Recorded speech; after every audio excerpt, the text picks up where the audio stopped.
principal sur la Mérigue, c'est que c'est un outil. Et comme tout est en ruine, alors de moins en moins parce que ça fait des années qu'on y travaille, tout est à faire. Et c'est ça qui nous plaît, c'est qu'en fait, si comme c'est un lieu qui est mis à disposition des membres de l'association, si quelqu'un rentre dans l'association avec un projet, le lieu est un support et le reste du groupe va lui permettre d'atteindre ses objectifs et puis d'expérimenter des choses, sachant qu'il n'y a pas de but en soi de reconstruction, c'est plus qu'est-ce que ça crée entre les gens et les individus qui travaillent ensemble, qui vivent ensemble, parce que du coup, comme il y a toute la partie vie collective, nourriture, traitement des déchets, gestion alimentaire, tout ça.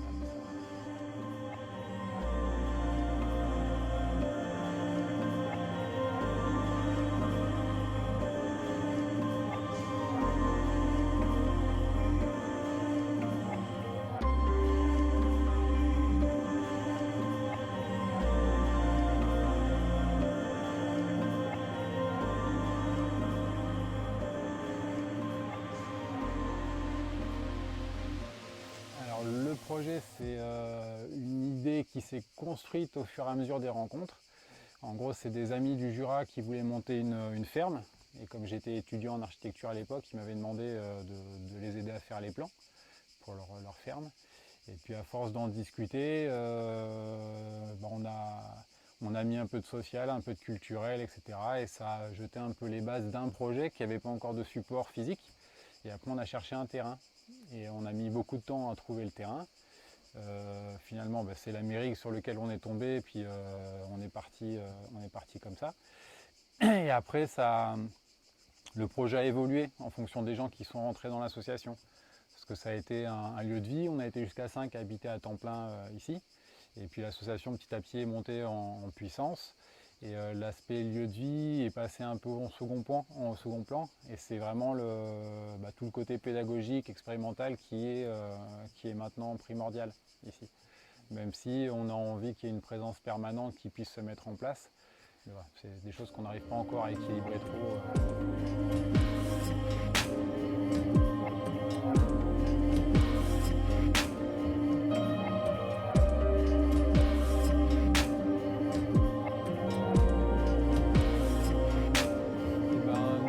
C'est plus sur le parcours des étudiants en architecture. Ils ont un stage à faire, un stage ouvrier qu'ils appellent. Donc l'idée, c'est de pouvoir mettre la main à la pâte pour faire un peu le parallèle avec ce qu'ils voient dans les écoles au niveau théorique. Et comme moi, je suis passé par ce cursus, je me suis dit, ce terrain-là, c'est un support parfait pour eux. Donc on a commencé avec l'école de Paris où j'étais au début. Et puis à force d'en parler, bouche à oreille, ça a été des gens d'autres écoles de Paris, parce qu'il y avait 7-8 écoles à Paris. Et après on s'est rapproché des écoles de Montpellier, Saint-Étienne, Rouen, puis ça SM un petit peu, Grenoble aussi, Versailles.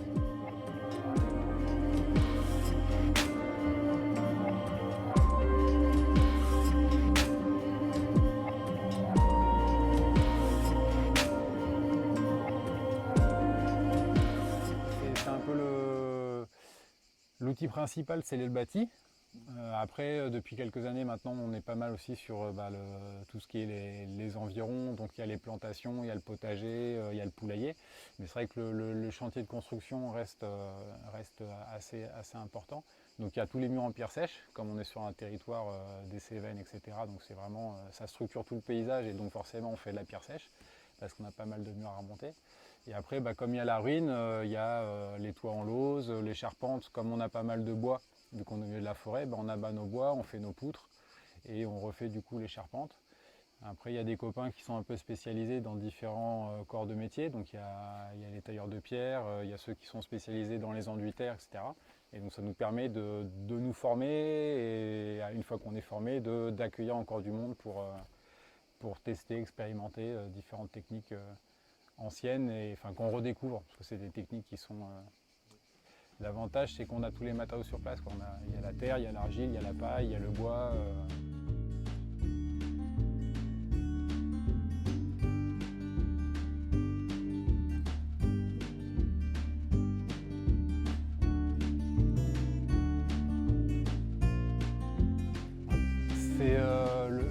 connaître le bâti ancien, c'est vraiment connaître un peu le bon sens du bâti. Et si on arrive à comprendre comment ils construisaient à l'époque, donc les matériaux locaux qui étaient utilisés, donc il y avait des contraintes très fortes, et ben, ça permet vraiment de lire le bâtiment et d'interpréter ça avec des matériaux modernes et des façons de vivre modernes. C'est vrai qu'avant, il y avait des toutes petites fenêtres comme on peut voir autour de nous. Là.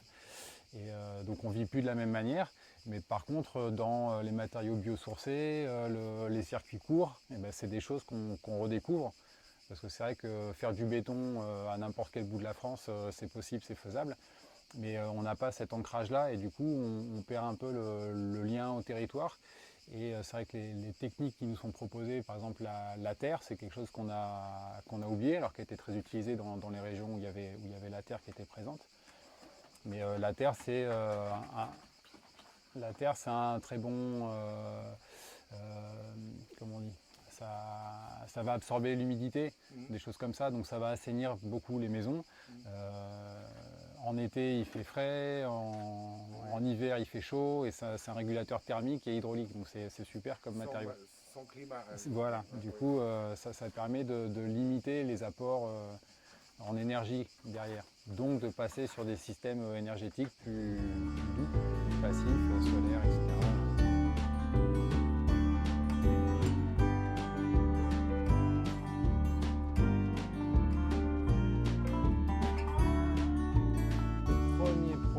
Ça a été comme on était au milieu de la forêt, ça a été de sortir de la forêt.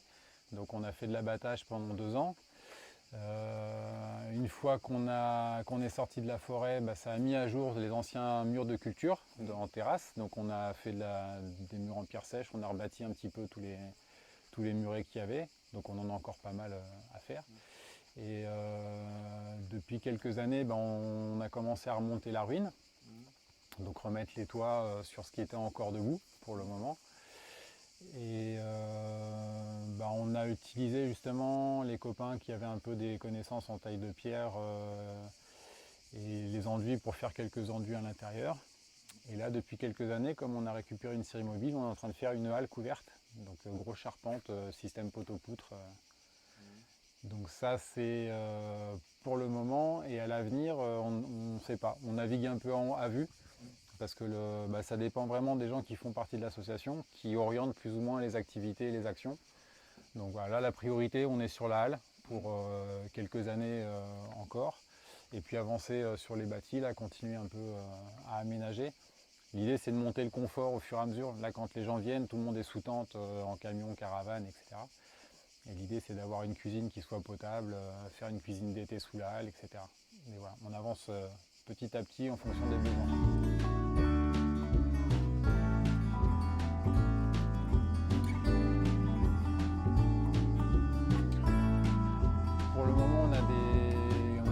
Panneaux solaires sur les différentes toitures pour charger les téléphones, les ordinateurs et faire un peu de lumière le soir. Et ça suffit, ça nous va bien.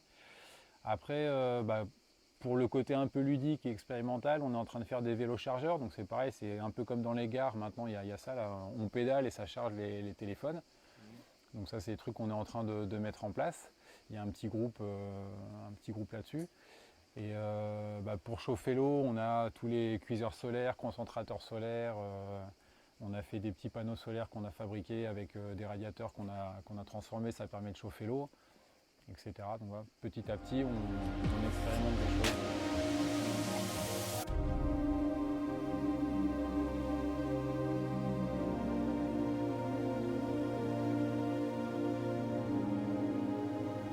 L'idée, c'est d'avoir toujours qu'une ressource ne soit pas une fin en soi. C'est-à-dire qu'on ne va pas abattre un arbre juste pour faire du bois de chauffage, sinon on produit plus, on gâche plus d'énergie qu'on en produit en fait.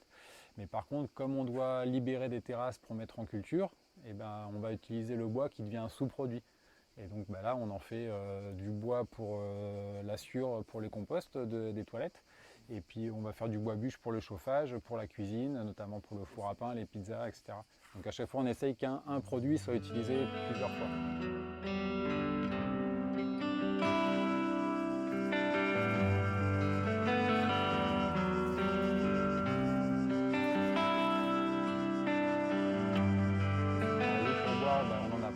Du coup, il y a une source qui est sur la piste là, Et donc on remplit des jerrycans avec un protocole de nettoyage régulier pour éviter toute contamination éventuelle.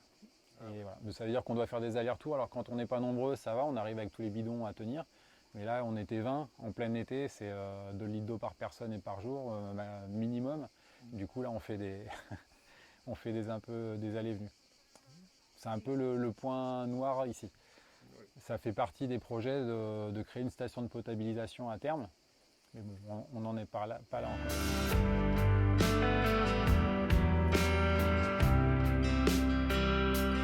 C'est un bassin de rétention qui... Alors, ça nous sert à deux choses. C'est pour arroser le potager qui est en bas. Donc on a creusé un bassin de 200 mètres cubes. Alors ça s'est fait en chantier collectif sur plusieurs années. Ça a été un travail long, mais qui s'est fait avec des jeunes de 12 ans jusqu'à les chantiers collectifs où il y avait un peu tout le monde. Des étudiants ont participé, il y a eu pas mal de monde, parce qu'il a fallu remonter des murs en pierre sèche aussi, creuser, faire intervenir les voisins qui avaient un petit peu de matériel. Et donc c'est pour l'arrosage et surtout pour la sécurité incendie. Comme on est dans un endroit très sec où les incendies sont un peu dangereux, chaque année ça crame un peu partout. Du coup on a 200 mètres cubes, parce que les pompiers ont besoin d'un minimum de 120 mètres cubes. Oui. Pas trop loin des maisons pour pouvoir intervenir si jamais il y a un souci. Voilà. Il va falloir continuer les arrosages et le chantier co touche à sa fin. Donc on va essayer de mettre un petit peu une aide automatique et puis les copains vont se relayer tous les 3 jours pour venir arroser. Et en même temps, j'ai un minuteur dans la poche et je suis en train d'arroser 5 minutes chacun les oliviers qui ont chaud. Oui. Et voilà.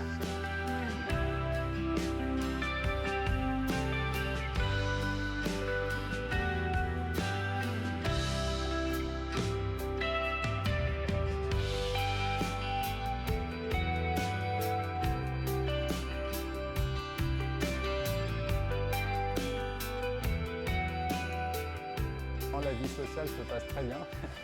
En fait, le cadre qu'on met en place, ça fait vraiment plusieurs années qu'on y réfléchit. Donc tout est fait pour autonomiser au maximum les gens, que les gens puissent avoir leurs repères et ne soient pas obligés de se tourner constamment les uns vers les autres.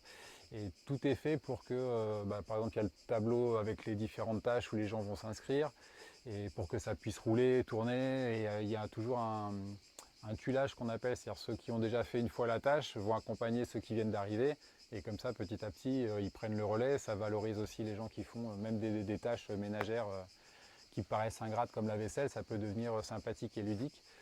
Et voilà, et c'est vrai que quand on est... En général le lieu il marche bien quand on est une vingtaine. Jusqu'à 20 c'est bien, dès qu'on commence à dépasser les 30, 40, là ça devient compliqué. Les douches sont froides, les vaisselles elles sont interminables, ça dure des heures, et donc forcément c'est plus lourd dans le quotidien. Mais quand on est autour d'une vingtaine, ça marche bien quel que soit le public. On a des copains qui viennent avec leurs enfants et tout le monde participe. On a des jeunes avec leurs éducateurs ou leurs animateurs, jeunes défavorisés, jeunes de foyer, PJJ, tout ça. Des étudiants en architecture, et puis les voisins, les copains. Donc c'est vrai que ça fait toujours des... Mais ça fonctionne, justement la différence nourrit vraiment le lieu. C'est un truc qui marche bien. Et faire la cuisine ensemble, ça permet aussi de se connaître par la cuisine. Et donc on mange bien en général, on mange plutôt très bien.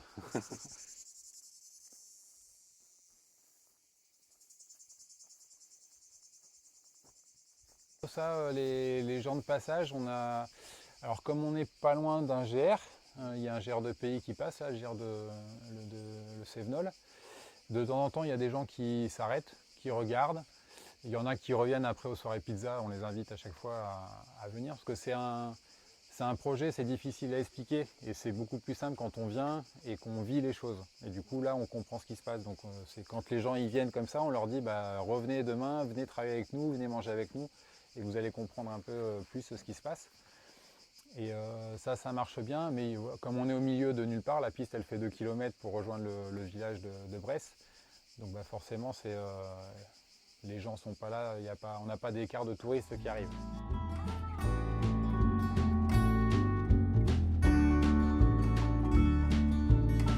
Alors ça n'a pas forcément toujours été le cas. Quand on s'est installé, comme on débarquait, les gens nous regardaient un petit peu, attendaient de voir ce qu'on allait faire. Et puis là maintenant avec le recul, vu que ça fait 15 ans qu'on est là, qu'on travaille, les gens commencent à nous connaître et puis à apprécier ce qu'on fait, donc ça fonctionne plutôt bien. La mairie de Paysac nous met à disposition une salle où on met les réfrigérateurs, ça sert de salle de repli quand on a des jeunes, des mineurs. C'est une des demandes de Jeunesse et Sport, qui est l'organisme qui gère un peu tous les accueils de mineurs collectifs, etc. Et donc d'avoir une salle de repli, si jamais il y a un souci, qu'on puisse aller à la salle là-haut, là où on est en dur, à l'abri, etc. Et donc ça, c'est la mairie qui nous met à la disposition.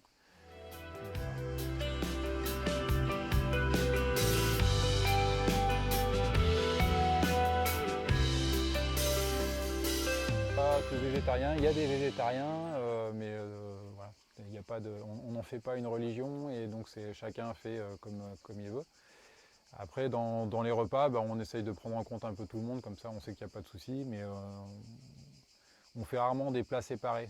Quand on fait un plat sans viande, on fait un plat sans viande, et puis voilà, ça marche toujours très bien. Mais on a des poules, ça nous fait un peu de fumier, donc ça c'est pas mal, fumure là, pour alimenter le potager. Et on en mange de temps en temps. Mais c'est surtout les œufs. On récupère les œufs pas mal et de temps en temps on a des petits poussins et quand il y a trop de coques, on en mange quelques-uns.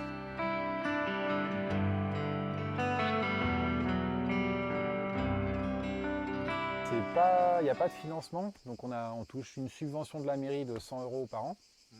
Et c'est la seule subvention qu'on demande. On préfère trouver d'autres solutions que du financement. Et donc le peu d'argent dont on a besoin, c'est les adhésions, les dons.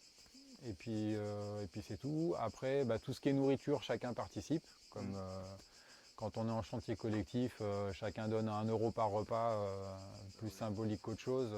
Et puis voilà. Et c'est un peu plus cher quand on est en stage parce qu'on fait plus d'activités, plus de trucs à l'extérieur du terrain, etc. Mais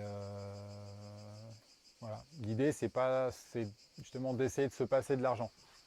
Grosso modo, on va préférer trouver une solution collective plutôt que la facilité où j'ai besoin de ça, je l'achète et hop, c'est fini.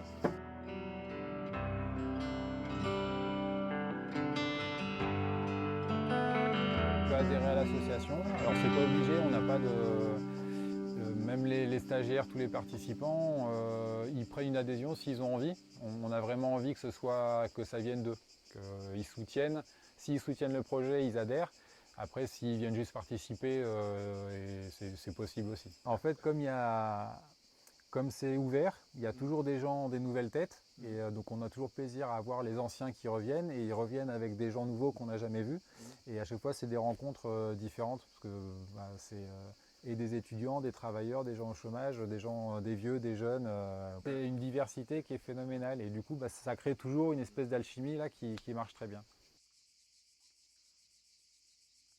Alors non, le lieu de vie, il n'y a plus personne à l'année, mais on vient régulièrement. Comme on a les poules, le potager, on vient tous les 3-4 jours, on vient pour s'en occuper. Quand c'est les vacances, il y a du monde qui est là, mais il n'y a plus d'habitat permanent. Voilà. C'est vrai que c'est quelque chose qui marchait bien quand on était 5 à habiter sur place, et que quel que soit le moment de l'année, il y avait toujours quelqu'un pour accueillir, expliquer le projet. Là, quand on est entre les 2 mois où on fait des choses, des fois les gens se baladent et il n'y a rien, il n'y a personne. Voilà. Alors c'est pour ça qu'on travaille aussi sur une signalétique, de l'affichage, pour que même s'il n'y a personne, que les gens puissent se rendre compte de ce qui se passe.